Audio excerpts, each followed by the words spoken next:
Hello and welcome to the morning sports briefing here on Tuesday, the 16th of June. It's your best way to start the day, update the important sports news here on New Zealand Sports Radio.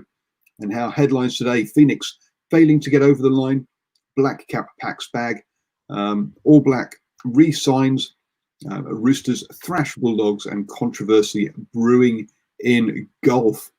Yes, more and more sports is kicking off, but unfortunately, the Wellington it's not happening for the A League at the moment. Whilst the A League has got a date, the Wellington Phoenix are not being granted their visas to get into Australia, or at least exemptions to get through the border controls. Currently, the team is split between Wellington, Australia, Mexico, and the United Kingdom. So players all over the place, which means that the squad hasn't been able to train together. Other A-League teams have started their training, and it's looking like the Phoenix will only likely get their first training session together in Australia on Monday of next week, which means they're going to be a week behind all of the other teams. And they're still hoping to get a decision by the end of today around their travel. And they do understand that the players that they have in Mexico and the UK will have to go through self-isolation and quarantine away from the rest of the players. But at least they'll be able to be in the same country by then. I'm now going to hand you over to Ashwin, who's going to tell us about that black cap that's packing his bags. Good morning, Paul, and good morning to all the listeners and viewers out there. Yes, Black Cap's packing his bag. Jeet Raval has packed his bags and on the move, half an hour and a half down the motorway to Hamilton. And he'll be playing all of his cricket for Northern Districts going forward. He's played for Auckland since he started from his junior levels, coming out of the Suburbs Club, actually, not too far away from me. And but he wants to get into more white ball cricket and thinks that his best chances there are with ND, or Northern Districts. Also on the move from Auckland is hot prospect Finn Allen. He is signed with Wellington for the upcoming season and will be joining his fellow under-19s teammates down there in Wellington. It's not all bad news for Auckland, though, as they have confirmed that Colin Munro will be signing on an Auckland contract after missing out on a centrally based contract with NZC. And as has been reported previously, Daryl Mitchell will be moving from Northern Districts to join Canterbury. In other moves, there's the Otago have signed up brother of Glenn Phillips, Dale Phillips, and Mark Craig has decided to take a break from the game, but I'm sure he'll pop up in a club game somewhere. So that's sort of your big sort of moves and shakes around the contracts and central contracts for New Zealand cricket for the forthcoming season. Also coming out of retirement is Wahab Riaz. He has made himself available for Pakistan. After he surprisingly made an announcement on retirement, he has answered a call from PCB to make himself available for the Tour of England. Riaz has only played 27 tests for Pakistan, the last of which was in Australia in October 2018. He has been called in for cover for Pakistan, but I'm sure he will actually be pushing for a starting spot once that tour takes off. Out of Australia, CA are on the edge of removing Kevin Roberts as the chief executive. Roberts hasn't been giving his marching orders just yet, but it's believed it's a matter of when, not if. The decision seems to be mainly around the financial management of Cricket Australia and the staff cuts that have been signalled by Roberts. Roberts came into the role in October 2018. That seems to be a common date in our news today, after a 17-year tenure by James Sutherland. So there's some big boots that were there to fill, and unfortunately he doesn't seem to have filled them too well, and hence the looking at getting him removed. Now, make sure you join us with Swinging from the Hip for Thursday at 8 p.m. We're still formulating our show for this week as we're trying to lock down a few guests to come in and talk on some topics, but we'll be there with Taryn and Rohit, and we'll see you there as well. Thanks, Paul. Thank you very much, Ashwin, for that update. And I've realised that we missed out on the Belarusian League, our favourite football league in the world. So let's just catch up on that before we move on to birthdays. And we had one game overnight, and it was a big one. It was first versus second in the table, and they fought out a 2-all draw. That's correct. Bate and Shaka Hotori could not be separated over the 90 minutes. And so they still remain first and second in the table. Ashwin's Dynamo Brest have climbed up to third and into the European places. So he is obviously bouncing off the walls about that, having just pushed Torpedo, Steve from the Deep South team, out of those top positions. Looking further down the table, and obviously it was a big weekend for Belashina as they got their first win of the season against Energex, who had been at the top of the table. And you've got to also say that Minsk still, it was good to see them back in action after missing 2 rounds due to coronavirus in the squad, but they have got some ground to make up, sitting in 14th in the table. I'm going to now hand you over to Stephen, who's going to take us through our birthdays today. Yeah, thank you for that, Paul, and good morning, everybody tuning into NZ Sport Radio. In birthdays today, a former Women's Rugby League International and Farah Palmer Cup winner, a loose forward. When he's on, he's as good as any around. And finally, a former New Zealand Kiwi who transferred into blowing the whistle, and that's where we start. Our birthdays this morning. Henry Perenara, born this day, the 16th of June 1980, is a New Zealand Rugby League referee and former professional footballer who represented New Zealand. He played as a lock, though he could also play in the second row. Perenara was born in Auckland, celebrates his 40th birthday today. He is the brother of Marcus Perenara, the cousin of Sonny Bill Williams, and of current Hurricanes All Black TJ Perenara as well. Moving on to another very tidy rugby football player. Akira Ioane, born this day, the 16th of June 1995, is a New Zealand Rugby Union player this time. Ioane plays blindside flanker and number 8 for the Auckland Rugby Union team in the Mitre 10 Cup and for the Blues in Super Rugby competition. He was selected for the All Blacks in 2017, having previously represented New Zealand internationally in sevens and the New Zealand Māori All Blacks. Ioane, who turns 25 today, was born in Japan and is the older brother of current All Black squad member Rika Ioane. His father, Eddie Ioane, played for Samoa at the 1991 Rugby World Cup. And his mother, Sandra Wihongi, is a former Black Fern of Māori and Samoan descent. Ioane affiliates to Te Whanau Apanui and Ngāpuhi Iwi. Finally, Crystal Murray, born this day, the 16th of June 1993, is a former New Zealand Rugby League international player. She represented the New Zealand women at the 2017 Rugby League World Cup. Murray, who celebrates her 27th birthday today, was a dominating force for Counties Manukau in the 2016 Farah Palmer Cup when she lined up in the number 8 jersey, beating Auckland 41-22 in what was a very dominant display. Murray has since moved back to her home, Northland, where she's been representing the Northland women's team with distinction. And I got to say, Paul, she is a very, very skillful footballer with ball in hand and also very, very tidy goal kicker and a nice person all around, if you can recall us interviewing her last year. No, absolutely. It's great to get for her to give us some time after the game and to have a chat about the setup there up in Northland for the Farah Palmer Cup. Absolutely.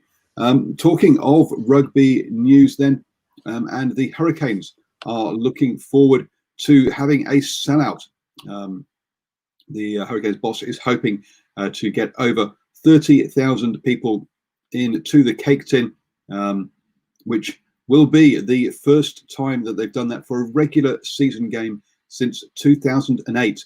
And funnily enough, that was also against the Crusaders. Obviously, the 2 finals that they hosted in 2015 and 2016 also were sellouts as well. But this will be the first time since 2008, as I say, in the regular season. So if you're in Wellington and want to see the game, please get your tickets early. Also, Blue Star Patrick Tuipulotu has re-signed, not resigned, as some people typed, but has re-signed for the All Blacks and also for the Blues through to the next Rugby World Cup. Patrick, who is, and unfortunately my screens haven't refreshed, but I can't remember if he was 27 or 28. So still got the prime years ahead of him, and fighting it out with Sam Whitelock, Brady Retallick, and Scott Barrett for those locking positions in the All Blacks. Had a fantastic game at the weekend, even if he does have some strange hair at the moment. In other signing news, the Highlanders have signed Rebels prop Jermaine Ainsley for 2021. He has been in Australia for the past 5 years, but is originally a Kiwi, born in Clyde, Central Otago, and attended Otago Boys High School, but he's been over in Australia, where he's played for the Western Force and the Rebels.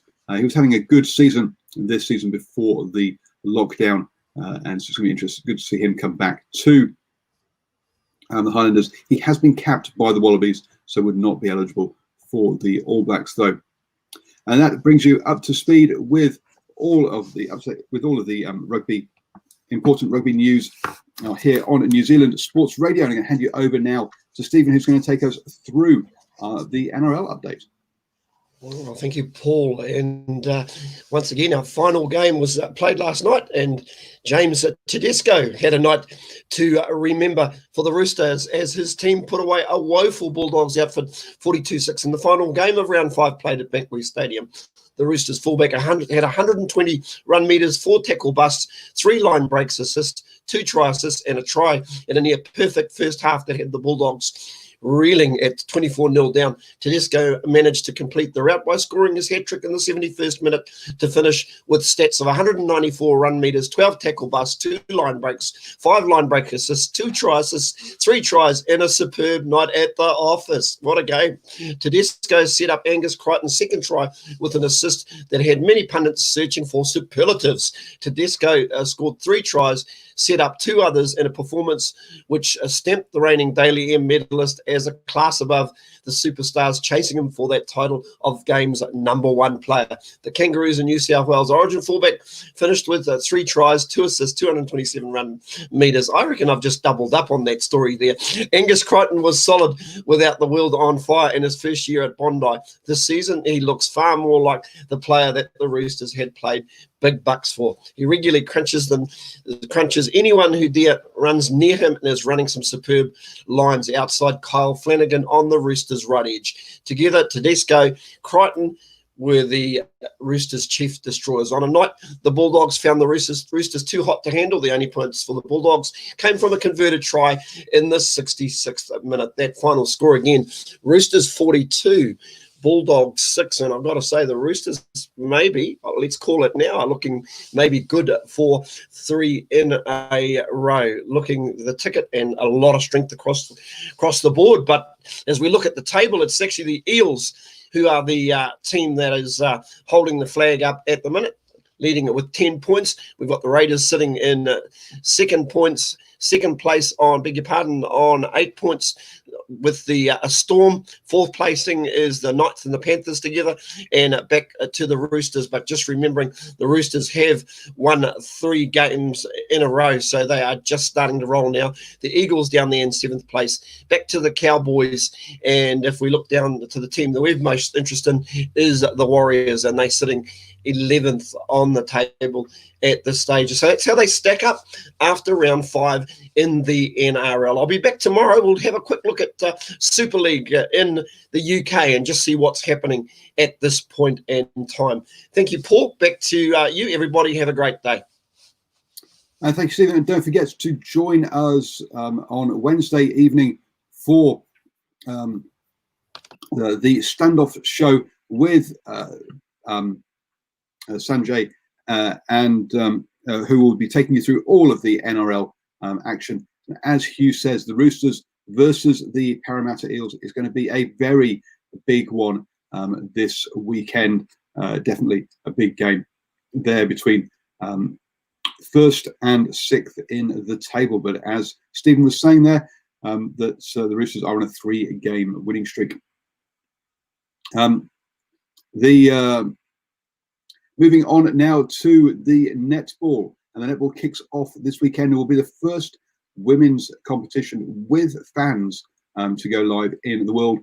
The Frauen Bundesliga, which is Germany's women's football league, has kicked off already, but that is without fans. The first two games will be this weekend, or this weekend on Friday and Saturday, and we'll have the crowd, only 500 people at the Auckland Netball Centre, will be for friends and whānau only who have supported the players through this time, before paying fans will be allowed to come in. We kick off with the Mystics versus the Magic in that one, which sees second versus third in the table after one round of games. Both of them won their opening games and sit behind Central Pulse, who are top of the table at the moment. The Northern Stars, the Southern Steel, and Mainland Tactics are all waiting for their first win. Moving on, also, all the games for at least the first 4 rounds will be based in Auckland. After that, they're looking at seeing if they can get home games as well. So looking forward to the netball that kicks off this weekend. Over in the tennis, and Feliciano Lopez says that players must expect a significant cut in prize money. This is going to be obviously a big issue for players, as this is their main source of, or main source of income for a lot of players, especially further down the rankings. But he says, look, for the tournaments to survive over the next year or two, maybe even 3, they're going to have to cut these as sponsorship gets cut for these events. Lopez is confident that the Madrid Open will be able to go ahead in mid-September with a crowd capacity between 30 and 40%. He is the tournament director of that competition. He says the US Open will still go ahead and shouldn't be too diminished by players who might not turn up. Moving on to the golf, and over here in New Zealand, and Ryan Fox, who would normally play on the European Tour, took part in the event here in New Zealand, and the World 131 won the Waikari Invitational by a massive margin of 13 shots on Saturday. Gareth Paddington was at 11 under, Michael Henry at 10 under, and Daniel Hiller at 9 under. But yes, Ryan there at 24 under over the 3 rounds. So congratulations to him. Over in the USA, and the PGA has been completed their first tournament, and Daniel Berger held on to win that tournament. So congratulations to him, and that's you've got to say that now does add some issues, because with that win he has climbed a massive number of places, from 107th to 31st in the world standings, and with only the US Tour actually happening at the moment, the European Tour and the Asia Tour not happening currently, it does mean that there's other players who aren't part of the USA Tour can't fight for ranking points. And so you've got to say that and one of the players who was at that tournament actually tweeted out saying that was not going to be, it's not fair that the ranking points should count. So it's going to be interesting to see how that controversy builds over the next month or so, because that's clearly an issue there. You are now, you've started the day the best way, up to speed with all the important sports news here on New Zealand Sports Radio. Do join us at 7 a.m. every single morning for the morning sports briefing. As Hayden says in the live chat, that it's been fantastic that we've seen the Super Rugby return, and with such large crowds at the weekend, and that it is important that this new model of cheaper admission is continued. That is something that we will be looking at on the Driving Wall show next Monday at 8 p.m. So do join us for that. And don't forget, tomorrow evening, Wednesday at 8 p.m, we'll be having the standoff show for your NRL fix as well.